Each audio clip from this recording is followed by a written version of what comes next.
thanks very much for joining. And as Luke said, we have made, we've made a business, we've made it our business to really get scientific about how we apply business intelligence to the mortgage industry. I would say that it's probably a pretty good bet that most, if not all of you on this webinar today have at least heard of mortgage business intelligence or perhaps business intelligence in general. And if you're not actually using a platform like this, you may have researched it, possibly read an article about it or two, and maybe even just heard in conversations at conferences here and there about this technology. It is an extremely popular technology in our industry. It's become enormously popular over the last few years. So there's really been a lot of buzz about this technology, and like anything else that's a hot topic where there's a lot of buzz generated, there are also lots of misconceptions and misunderstandings about what this technology is, how it works, how it should be utilized, what exactly is this supposed to be doing for us, and how do we apply it to make ourselves, better lenders or brokers or just better shops out there. So what we want to do today is, kind of dissect what some of those misconceptions are, give you a really close look at what mortgage business intelligence is, how it works, and above all, how it's supposed to be leveraged, precisely how you should be using it, how it should manifest itself in an organization. And as Luke said, we're very fortunate to have Jamie Wilson from LendSmart with us on the webinar today, and she'll actually share some real-world examples and visualizers from her operation to show you exactly how this technology can manifest itself in a lending operation setting and the impact that it can have. But I'll start out just with some general information and theory. If you've heard about or talked about or read about mortgage business intelligence, likely you've heard, if you were to ask anyone what is mortgage business intelligence, maybe you're at a conference, or you're having an informal conversation with a colleague, or you're wondering about this as you research a platform like this. If you ask that question in any setting, you're likely to get one of these answers. And these are at best partial answers, but these here are the 7 most common ways that people respond to the question, what is mortgage business intelligence? A lot of people think of it as automated reporting. It really first came on the scene as an easy way to deliver, or I should say to automate the creation and delivery of row and column reports. So that was really the first wave of popularity, because it took the report automation capability out of the hands of the IT professional. Usually the automation of row and column delivery, something that lived squarely in an IT division, and really made that easier to do and put it in the hands of the business user. For years, people use this platform solely to replicate and automate their row and column reports, and obviously there's lots more to a platform like this than just automated reporting.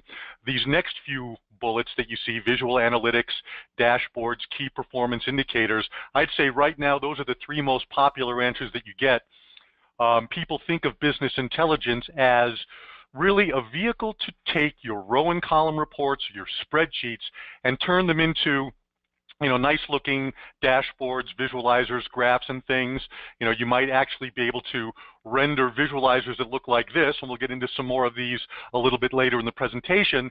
But at the end of the day, even though these types of dashboards, KPIs, visualizers, graphs that you can drill into and interact with, obviously is very, very cool, an interesting aspect or feature of a platform like this, and it really is kind of attention grabbing. And people make the mistake of thinking that the sum total of a business intelligence value proposition is the ability to take your static, shall we say, boring looking row and column reports or spreadsheets and turning them into colorful, really neat looking visualizers. And again, while that is one aspect of this, it's not really what business intelligence is all about. So some of these other bullets toward the bottom, automated communications, getting some of this data out into the mobile realm and doing mobile analytics and reporting, or even using the platform to do ad hoc reporting or data mining. The other thing that business intelligence does, or one of the other things, is it makes it very, very easy to access all of your data, whether that data is just your loan origination system production database, or whether you've perhaps added other data sources like your accounting database, possibly marketing, CRM, secondary, other data. Wherever your data is coming from, you can blend it all together and manipulate it, analyze it, blend it into dashboards and other types of reporting vehicles using a business intelligence platform So the data mining aspect of this, again, very powerful, very popular, but at the end of the day, when you look at this list of common answers that people will typically give when, if you ask them what is mortgage business intelligence or what do you think it is, what have you heard that it is, at the end of the day, mortgage business intelligence truly is not about any of the things on this list. Mortgage business intelligence ultimately is about people. And the real purpose of this platform is managing or changing behavior, changing or managing human behavior at the staff level. Now, that's obviously an interesting aspect in terms of talking about a technology platform. You typically don't hear those two things going hand in hand, technology, versus behavior management. So that begs the question, what exactly does that mean? What behavior are you trying to change, and why do we even talk about managing or changing behavior with a technology platform? Well, what's interesting about this technology is that it's not new. This is actually a very seasoned technology. It's really just new to the mortgage industry. Technology like this has been around for 25 or 30 years by now, and just about every production sector, I should say every production sector on earth outside of largely fintech and specifically the mortgage industry, has really made it a standard practice to leverage this type of technology. So let's just think in a more general sense about how the production sectors worldwide have been using this technology, because ultimately all production businesses deal with the same fundamental issues when it comes to being productive, efficient, and more profitable. And that is when you take a factory approach to anything, which is to say you create an assembly line setting where you've got functional divisions of labor, and each little division's got discrete work segments. That's precisely what we've done in the mortgage industry. You've got different departments, like sales, setup, processing, underwriting, closing, and so on down the line. What you're creating are these functional divisions of labor, these little segments where task sets within each segment are limited, and ultimately with a limited task set they get pretty repetitive. And obviously what we're trying to do by segmenting our enterprise or our undertaking like that is we're trying to take advantage of something that was born right around the Industrial Revolution, famously by Henry Ford, who invented the assembly line. That made his production facility much more efficient. So we're trying to inherit some of those efficiencies with the idea that if you have pockets of people that specialize in one particular work segment, that they'll get really, really good at it, and that particular segment will be populated with experts that can quickly and efficiently get that segment of the operation done, process tasks or units or whatever it is that you're manufacturing through their particular segment, their critical inch of the business. Now, a side effect that every production business of every type in any industry always sees is that in this sort of repetitive setting, it's possible for the staff or the workers in each segment to become a little bit indifferent to what they're doing. Now, and it's not just the mortgage industry that suffers from this, but really it's true of any production setting where you've got repetitive and limited task sets. You've got some people that really love the work that they're doing, but in a factory setting, in any kind of repetitive production setting, and just think about mortgage lending for a moment. Every little task, and we're talking about managing data, doing data entry, doing verification of data, a lot of clerical work and tracking that's associated with that, a lot of manual tasks. It may not be the type of work. If you boil it down to the task level, every little task and every little activity people are involved in, this might not necessarily be the type of work that people thrive on. This might not be the most energizing work. I mean, in certain factories out there, people talk about an element of drudgery or monotony that emerges. But at the end of the day, whatever it is, whatever your production setting looks like, you run the risk of the workers becoming indifferent, becoming task-oriented, and the pace at which they produce, or I should say the pace at which they perform those tasks, are dependent on things that you can't necessarily manage. It's all about how much sleep someone got last night, what's on their mind, how they focus on their work. Very difficult to manage around that. So, with that indifference, with that endless monotony in a particular work segment in any production setting, the indifference at the staff level can, in fact, affect the pace and accuracy with which they perform those individual tasks. So the behavioral change we're looking for is to remove that indifference and create a sense of ownership at the staff level for every little thing that they're doing. And that sounds like a tall order, but just think about that in theory for a moment. If you could somehow create a workforce that is really focused on pace and accuracy, that's absolutely, shall we say, even obsessed with timeliness and precision, that's the energy, that's the behavior we're looking for. And if you had a complete, like a legion of operations workers that really had that energy and that attitude all day long, I mean, obviously that would have a direct and indelible impact on your production cost. And I think that's really the battle indirectly that most people in any production setting, including the mortgage industry, tend to think about is how do I get my people to move from reactive to proactive? How exactly can I really energize my workforce? And using a technology platform to do that is an interesting proposition, but if you do it right, it becomes actually pretty fascinating and very, very effective. So here's the next question. How precisely do you plan on changing the behavior in that direction with the mere use of a software platform? You know, sounds almost impossible to conceive, and the way that we do that is literally the way every other production sector on earth has done that for the last 30 years. We will inherit, and we do inherit and sort of borrow and install the most effective element that's emerged from mass production science and production technology and all other industries over the last quarter century or more. And that innovation, that little nuance, is called the operational feedback loop. Now, this is an interesting concept. I'm going to spend just a couple minutes on this, talking about it a little bit outside the mortgage lending setting, just to make sure we understand the concept of what a feedback loop is and what it does. And you can see this in widespread use, just about every standard factory out there. And most factories in the world today, and in pretty much most industries where you see something manufactured, the interesting thing and the interesting difference between, shall we say, mortgage lending versus most other manufacturing settings out there is that there's really no human element present in mass production for the most part.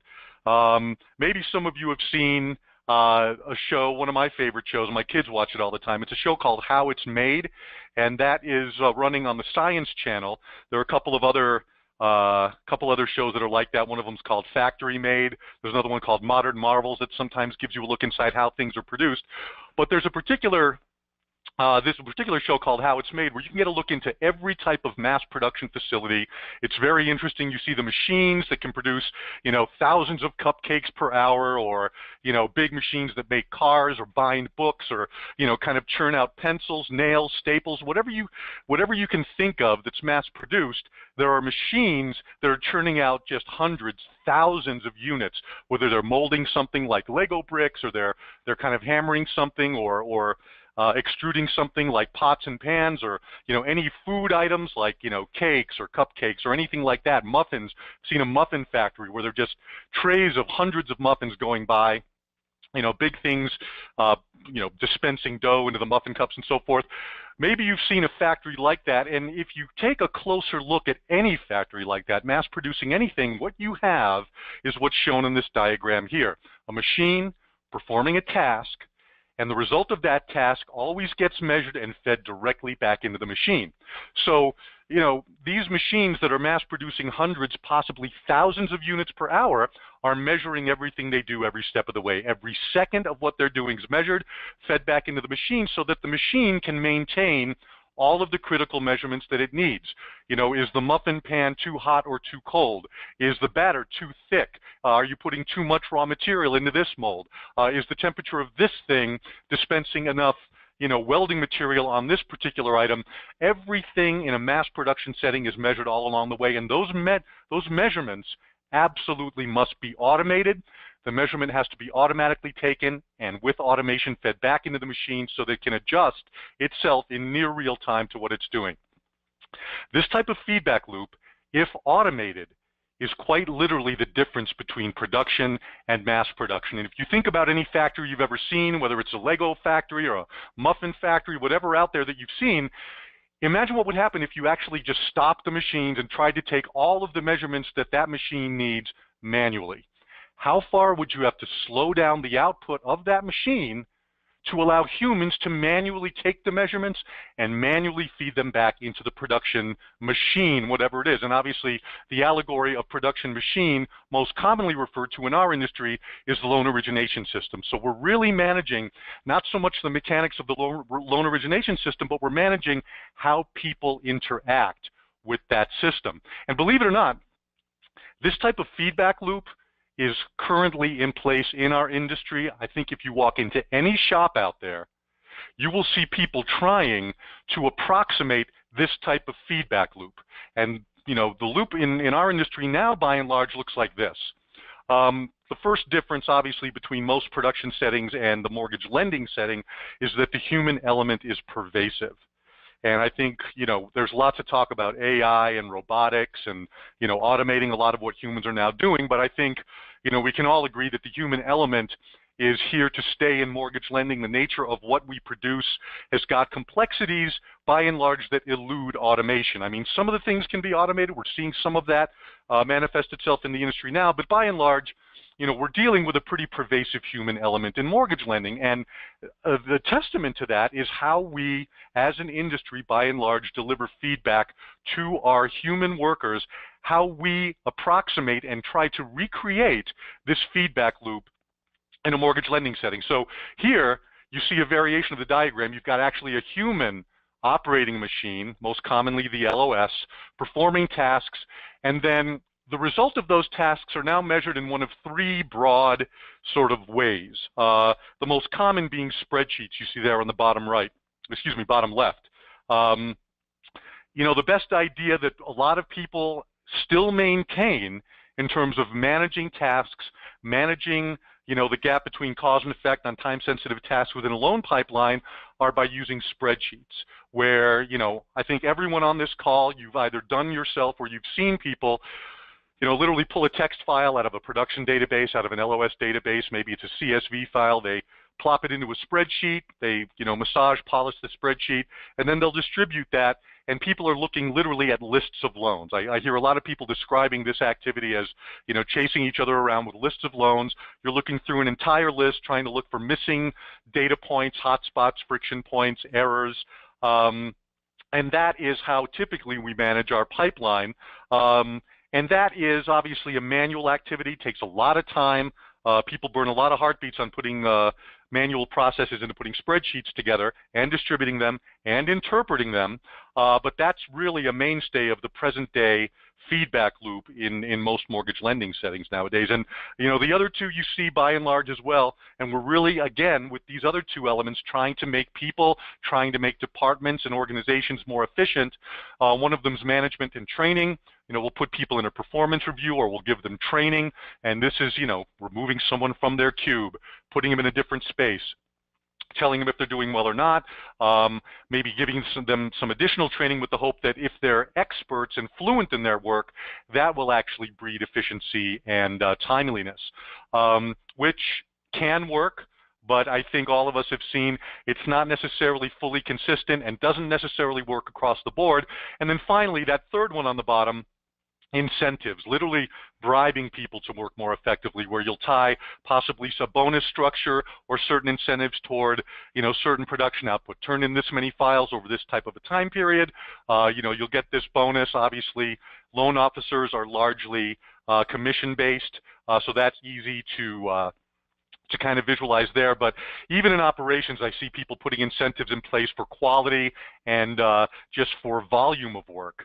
And that can also be an effective tool, but all three of these things combined really can't even approach what a mortgage business intelligence system can do in terms of automating all of these elements that people are trying to keep flowing from an analytics perspective, and really optimizing this feedback loop, which is precisely what we're trying to do with a platform like this. Mortgage Business Intelligence is designed to really streamline that flow of information, to put a mechanism, a vehicle in place that will provide constant measurement and constant feedback to the people that need it, when they need it, in the form that they need it, whether it's an email, a text, a visualizer, a graph, whatever piece of info someone needs within a mortgage lending operation.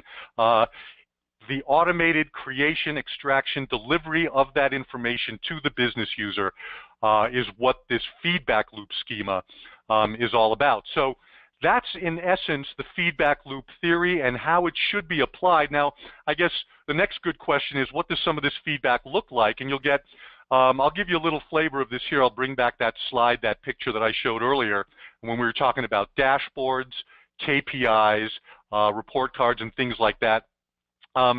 Here's a little bit of a look at that, and you'll see a much closer look, or I should say you'll get a look at different elements of this when I turn it over to Jamie Wilson here in just a moment. She'll show you some of the dashboards and metrics and KPIs that she's using in her shop, so you can get kind of a first, real-world view into what that would look like. So you'll get more of a look there, but some of the things that we look for, some of the goals and desired effects that we look to bring about when a platform like this is installed are listed here. Obviously, the first two bullets, I should say, on this list, increased organizational bandwidth and accountability, are truly side effects of having a platform like this. The very presence of this type of platform will give you those first two bullets. Obviously, the first thing is, increased bandwidth. You've got, if you're like any other mortgage lending operation, you've got a pretty good investment of man-hours into manual processes designed to enable this flow of information, analytics, intelligence, data throughout your organization. And that's simply all of the steps that it takes to put a spreadsheet together and distribute it and interpret it. I mean, there's a manual step with pulling data out of a database, putting it into a spreadsheet, polishing it, distributing it. There's just a lot of time invested there. And once you automate all that, suddenly all of those man-hours can be repurposed to, whatever, increased production or quality initiatives. So that is literally an instant side effect of beginning to automate what you now may be doing manually. The observer effect is also an interesting effect. A system like this, with its constant measurement and constant flow of data, really creates a scenario where you've got a lot of transparency in an organization.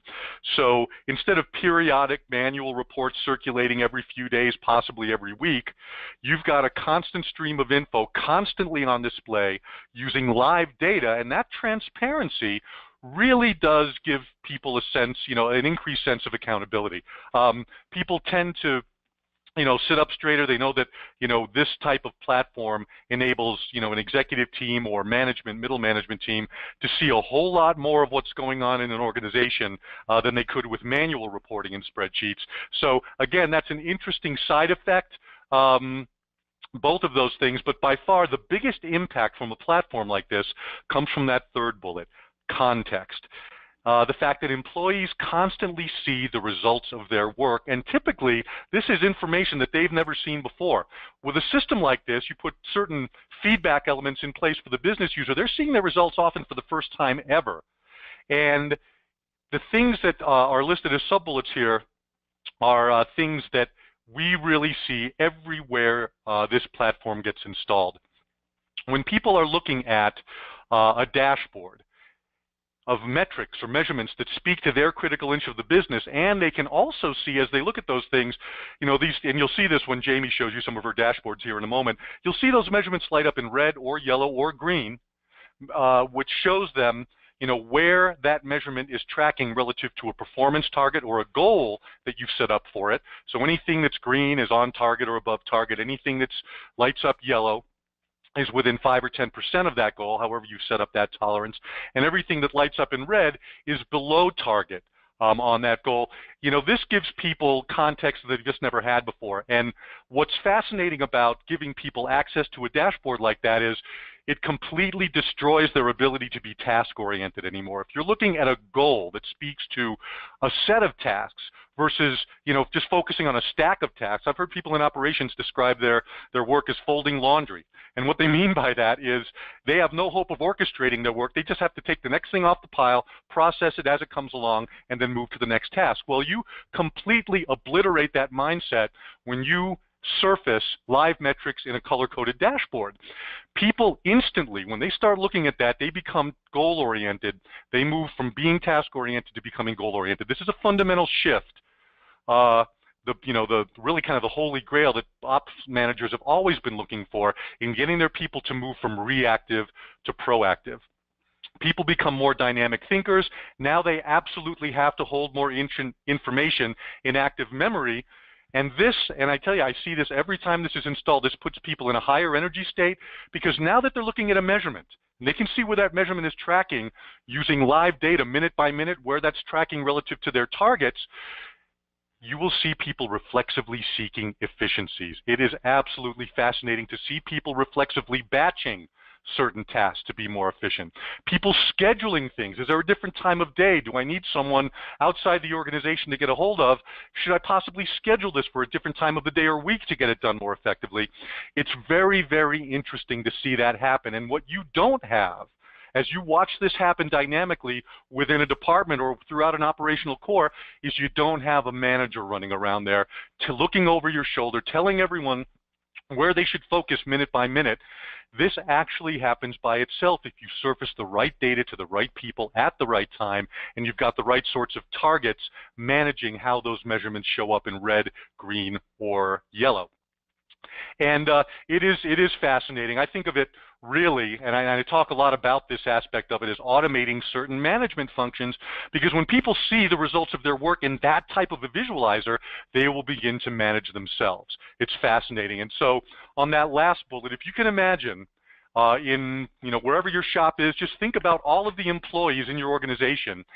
If each of them had their own personal dashboard, and this is really the ideal end state, and the vision for a platform like this is that everyone in the organization, not even just every department, but every individual employee, if they had their own dashboard and they were looking at live metrics that speak to their critical inch of the business, and they're looking at that all throughout the day, and they're responding to it and adjusting what they do based on what they see, you have just turned your entire enterprise into a self-tuning system. And with the use of a feedback loop, in every quarter of your business, that self-tuning can actually come to life. And it's more than self-tuning. It's a self-tuning, self-optimizing, self-healing vehicle that can literally transform an organization, literally change the culture and behavior of an entire body of employees. So it's so again, the point I want to drive home is, as really neat and cool looking as all those colorful visualizers are, business intelligence ultimately is not just about the visualizer itself. It's about how to apply that visualizer strategically within your enterprise, mapping feedback loops, looking for pockets of users or individual users that need specific feedback throughout the day that will guide the behaviors that you as a manager want to see in your operational core and beyond to optimize your business. And when we deploy something like this, we've got a so-called maturity model that's really a value assurance component for us. We want to make sure that people, implement the software in a productive way, that they've got some sort of vision or path to walk down as they roll this out. And obviously, user adoption is huge, because your return on investment really is dependent on how many people in your organization are engaged with and getting feedback from a platform like this. So we've got over 200 installations now nationwide. We've spent years really studying how lenders engage with this type of technology and how they develop their use of it over time. So I'm not going to walk through this entire maturity model, but you glance at it here, it kind of goes from bottom to top, and the narrowing of the pyramid represents the fewer and fewer man hours that an organization is going to be spending on manually driven analytics, and more optimizing their flow of data using automation and really boosting their return on investment by enhancing their profitability as they really leverage a system like this. So at the bottom there, you see lenders come to us from the manual world. We'll automate some of their most critical reports, and obviously, when it comes to row and column reports, business users aren't reading every line of that. You don't read it like a newspaper. You don't want to absorb everything. They're looking for certain key pieces of data, as I mentioned earlier, friction points, hotspots, errors, missing data. That is a repeatable pattern that can also be automated, and that is largely where these live dashboards come from that have KPIs. Those key performance indicators are the very things that business users are now trying to manually, spreadsheet by spreadsheet, derive from row and column data. So we'll move them up the pyramid, automate the row and column reports, show them how to analyze that information and create visual dashboards, key performance indicators, and other visual analytics from that. That middle stage that you see is the informed stage, where we have them actually using automated communications, because when you see something based on a measurement that requires action, very often that action comes in the form of a communication, an email a lot of the time. So again, a lot of those patterns are repeatable. You can get loan level email notifications, maybe when a disclosure is almost late, when something time sensitive needs to happen on a loan. You can augment your live visualizers and dashboards with loan level email alerts, text messages, if you have the mobile app, lock screen alerts if you're in the field. And so as you reach the upper end of this pyramid, the sort of the tip there, you will manage and control your organization through the thoughtful application and surfacing of certain metrics in types of visualizers that you know are highly consumable by your various pockets or divisions of business users throughout an enterprise. So we get very scientific not only about how to create visual analytics, but truly how to map the flow of data via these loops in an organization, what format the data should take, and exactly who needs to get what at what time and in what format. And to really get a look at how that manifests itself out there in the world, I'll momentarily turn it over to Jamie Wilson here. But before I do, let's just pause here. Does anyone have any questions, incidental questions, on the material that we've covered thus far before we move on from this point? Yeah, so John, this is Luke. I do have a couple questions that our attendees have posed. One of them is very timely. You talked about incomplete data or missing data. The question is, what is the best way to provide meaningful information while dealing with incomplete/inconsistent data? Excellent question. So one of the things that and it's interesting that we're on this slide here, but if you look at the tip of the pyramid, you will see one of the middle bullets there, like the top two bullets. You've got obviously organizational self-tunings at the bottom of that, but the upper two have to do with enterprise resource management and then big data initiatives and master data management. Missing data is really an element of a broader topic called data integrity. So this is a situation where you've got a loan file, possibly, where you're simply missing a key piece of data to either move the file on to its next milestone or to even effectively be able to measure a file. So, you know, it almost sounds like an inverse answer to this question, but going through an initiative like this and you know, going through the motions of mapping your data and installing a system like this, one of the first things that comes to light as you're implementing this is the state of your data integrity, and you know how good or not, let's just say, your users are at making sure that at each step of the way you've got complete data for that milestone. So on the one hand, this type of initiative can really allow an organization to identify the soft spots in their data integrity and take steps to remedy those. And this is a very interesting rite of passage, or shall we say operational filter, to sort of walk through if indeed, you know, you're looking forward and in the next 5 to 10 years, big data initiatives and master data management are going to become absolutely mission critical for any mortgage lender that survives what most people think is a culling of the industry. I think, you know, there's a pervasive opinion out there that says within 5 or 10 years we'll have less than half of the players in the market that we do right now, because people are going to really seize on data-driven marketing, data-driven risk management and customer retention. If you hope to play in that arena, you absolutely must learn about data integrity, data lineage, by learning how to cultivate and curate your production data. So when it comes to missing data fields, you can take steps to remedy the missing data, but to get back to another aspect of your question, how do you measure something when possibly a data field is missing from a loan or group of loans? You would simply have to derive the measurement from the fields that are there. So obviously, that's a big, big question. It's got many, many facets to it. But in order to measure something or to derive a visualizer, a KPI, or any type of metric, it rests on having access to data. So when you've got a missing field, that's going to definitely hamper your ability to measure or derive a measurement from something for which that field is a critical component.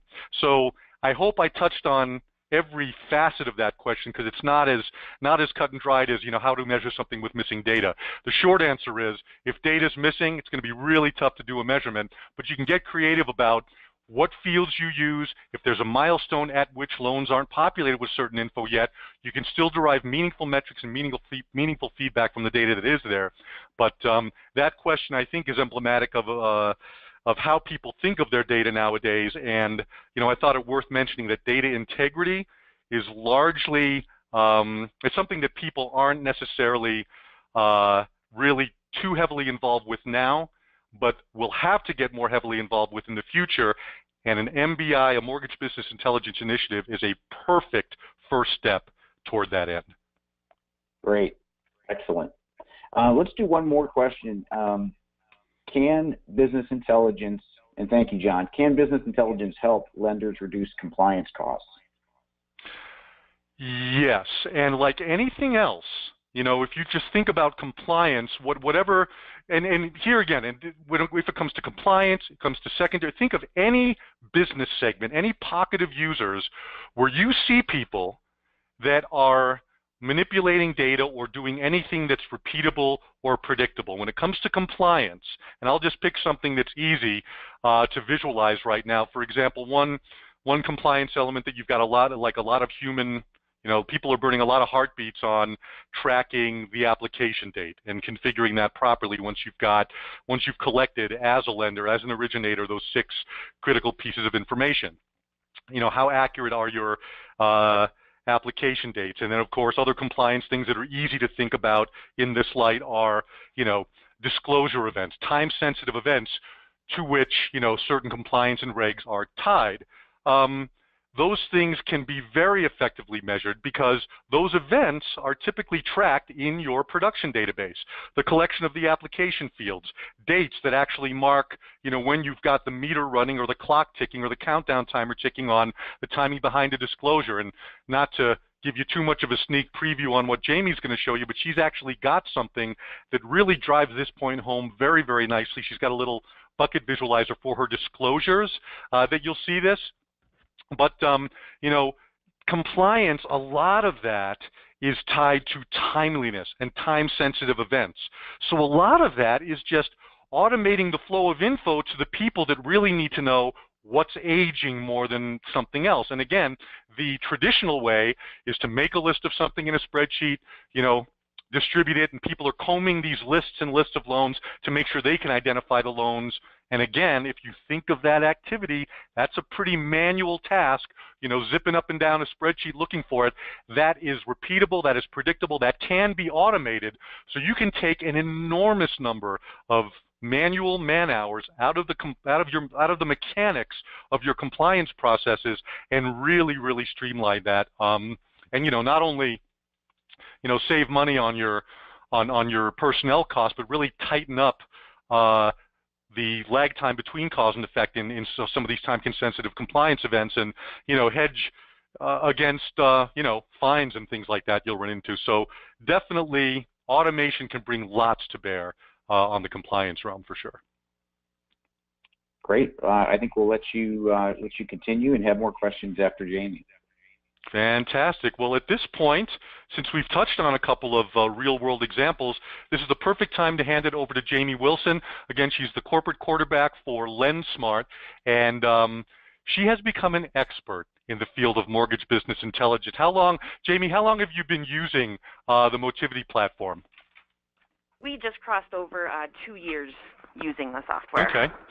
And so while I've got this pyramid chart still up there, where would you put yourself or your organization in terms of the MBI maturity model? What stage do you think you're in right now?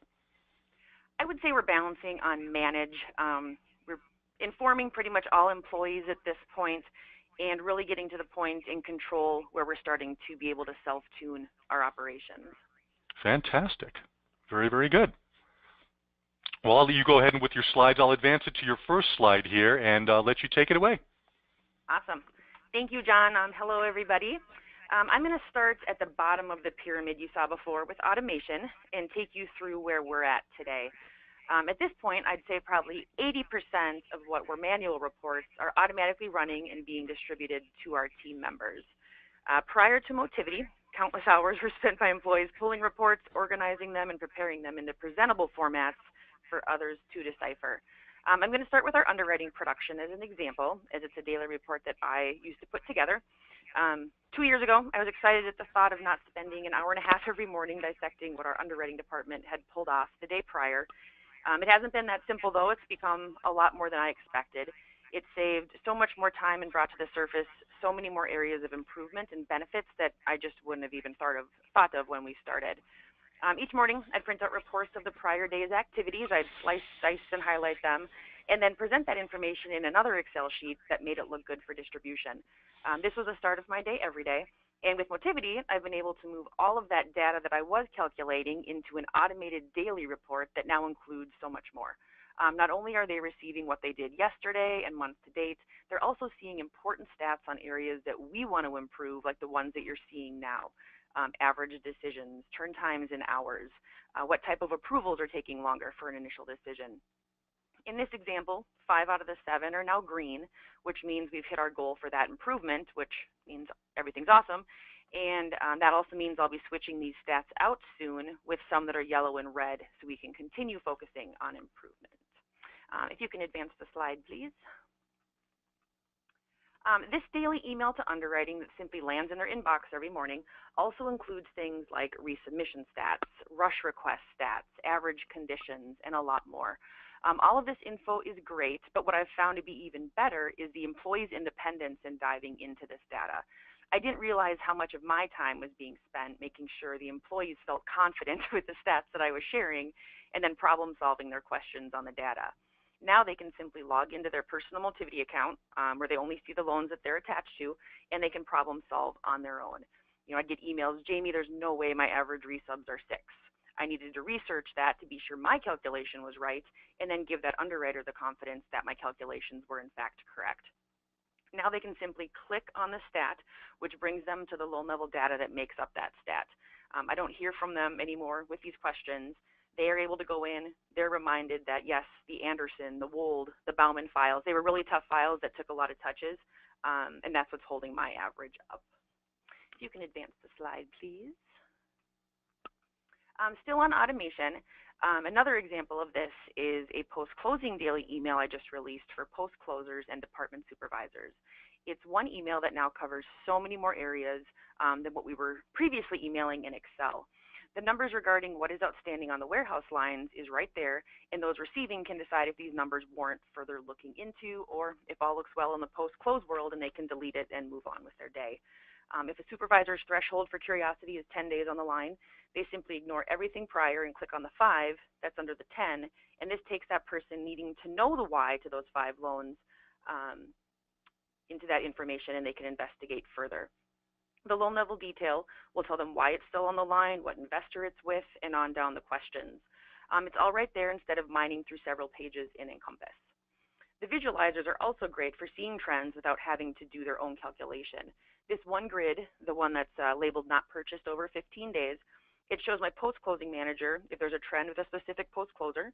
It tells my underwriting manager if there's a trend with a specific underwriter, and it tells my secondary manager if there's an investor that we seem to have loans sitting with more than others. I absolutely love not having to slice and dice data for every intended audience, and instead find ways to visualize the data in a way that several departments can get their takeaways or need-to-know information in one place. Advance the slide, please. To wrap up automation, prior to this report, each post-closer was pulling a report of their loans on the warehouse line and then sending that to several department supervisors. It's amazing how inefficient things sound when you find a better solution, but each post-closer would send an email to several people. Each of those people would receive several emails with individual reports, and then those supervisors would have to combine that information and decide what needed their attention. And possibly worse than the time spent getting all of that done is that sometimes all of that work I just mentioned was done to simply find out that none of the files even needed to be on their radar. Now they're receiving the high-level facts and can decide if they want to dive in or if all is well in the world and they can move on to the next thing in their day. It's better data, efficiently delivered in a consistent format, and it all results in my favorite positive out of all of this. It's a new conversation. If you can advance the slide, please. This really was a new way for so many of our employees to see their day-to-day. Anything new takes time to adjust, get used to, and actually incorporate into the day, most importantly, in a positive way. From my experience, the e-delivery function in Motivity, which both of my examples are, they were key for me in engaging the users.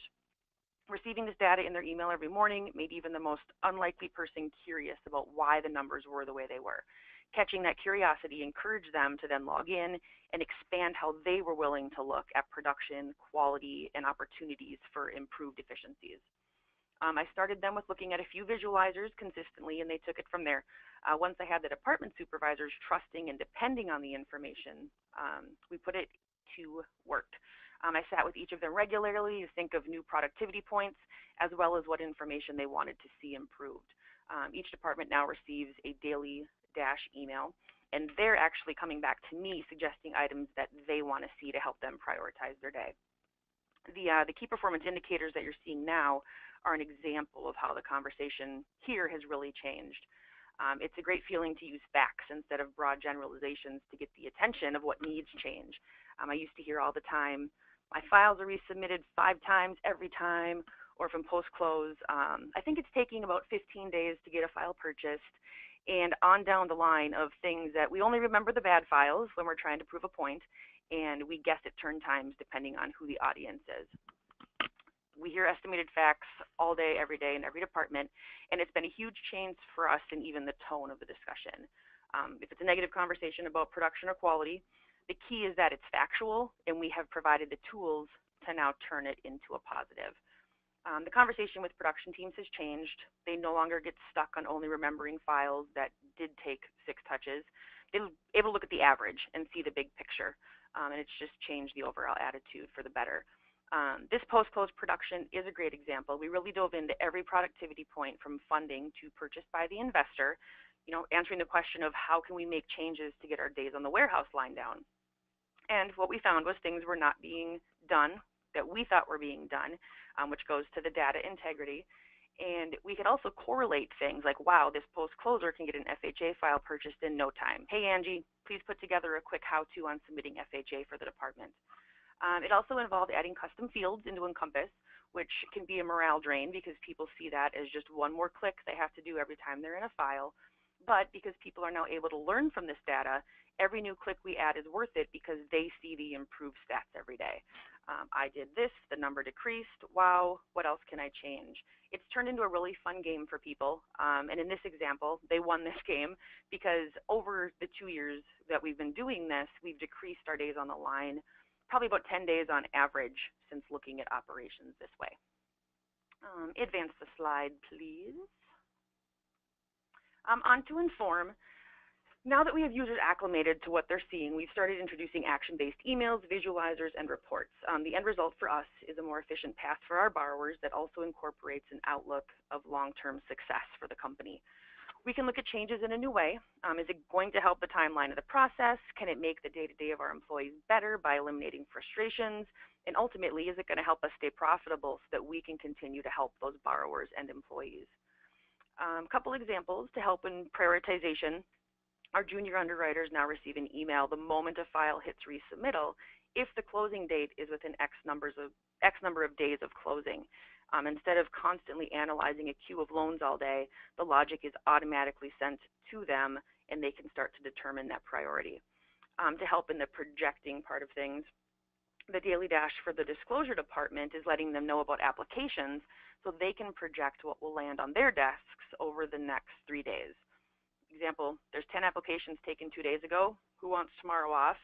And then you look a little bit closer. Wait a minute, there's 45 taken yesterday. Never mind, we should probably work ahead to be sure that those 45 borrowers are taken care of and compliant. The disclosure desk also receives a snapshot in this one email of what is outstanding for initial LEs. When management receives anything Mayday, Mayday, someone is assigned to get all over those right away in the morning and eliminates any 3 o'clock surprises. And the zeros that can come on this too, those also provide a sense of relief first thing in the morning because you know there's not going to be any fires for the day. Instead of the possibility lingering all day, it's simply unnecessary to even let the possibility ruin your day. In this example, 3 Mayday Maydays, management can click on the blue number 3 right there and be brought to the loan level detail and immediately learn the reason behind they're still sitting in the queue, which then informs them if they need to get involved or if the disclosure desk has it handled. I now have several departments asking me to add this type of thing, including quality of files coming into their department, so they can provide immediate feedback to the department that was responsible for getting them that loan. If you can advance the slide, please. And on to manage. We're now managing things start to finish, A to Z of the file, in one place that I really hadn't considered when we started looking at our business this way. The time it takes for a purchase agreement sitting in a file to get to underwriting, training of processors based on file types simply due to how many days they're sitting in their queue. Department bonuses are now automated, closing request quality compared to times rushed through the process. It's really fun to start seeing correlations and making positive changes as a result. CD turn time improvement in hours, not days, and all the way down to balancing our purchase advices. I can guess all I want, but I'm never quite sure how a group of people are going to react to a new stat we put in place. I've actually made it an open conversation here. I want to know their questions, how they want to analyze their business, and I've challenged everyone to turn their daily frustrations into emails to me. Even if they can't envision how their frustration can be turned into a visualizer, I want to hear about it. They love it, and they feel like they are now a part of the decisions that are made to the flow of their files and what they're doing each day. We manage people and processes better as a result of all of this, which will over time turn into a better experience for our customers. If you can advance the slide, please. My last one. Where we are going. I just trained the loan officers on navigating the system, and they all have their own logins. I'll be starting with introducing them to a few dashboards of their own stats and the ways they can use them to improve their business. I've got a page dedicated to stats that we as a company are wanting to see improvement on, and we're close to individuals receiving a monthly report card that contains all kinds of comparisons to the company average. My current project going into the new year, each year we run a Destination President's Club reward trips for sales and support. And up until now it's been based on a calculation of units, volume, number of LOs, number of branches, and rewards are decided based on where the LO lands in the company average. Right now I'm reconfiguring that calculation to include quality of files, efficiency, and support production. You may be doing the most volume in the company, but if each of your loans is taking 3 times the average to get through the process, that will definitely be considered. And if your team manages to have the highest percentage of files that only require 1 touch in underwriting, that's also going to be considered. It's going to be a mix of the go-tos, units and volume, that will also consider positive and negative facts of the loans and how those facts impact the big picture of the company. What I believe is going to make the change a success, and it's going to be a big change for us, is the access that the teams will have to this information. They will know the opportunities for improvement and have the tools to help them make the changes. My last thing I need to touch on as far as getting people into Motivity is our processing team. Once I have things set up for them to get the most benefit out of this, that is going to put us much closer to the tip of the pyramid. And that is it for me. But before we get back to John, are there any questions at this point?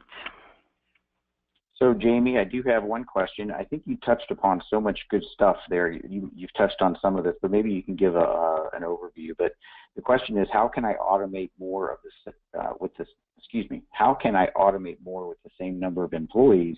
How can it make my company better? Maybe you can just talk about personal experience there. For sure. Our biggest thing in automating has been placing new fields in Encompass and new processes and clips for our team members. I've challenged them all to think of triggers. You know, I want to know this in the moment. And it's taken a while for them to think that way. But once they started seeing it happening, like the example with the junior underwriters receiving an email the moment a file comes in that's, you know, might miss its closing date, things like that, everyone's opened up their minds to really thinking, okay, what if I knew it right now instead of having to comb through emails, comb through Encompass, analyze lists, how would it make me better? And I've been super impressed at the ways that people's minds have opened to doing that.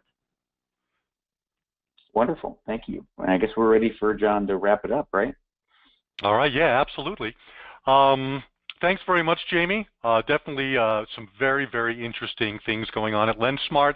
And I know we're coming up toward the top of the hour. I want to be mindful of our time here. So this was just one more look at the three main types of feedback loops that we typically see in an organization.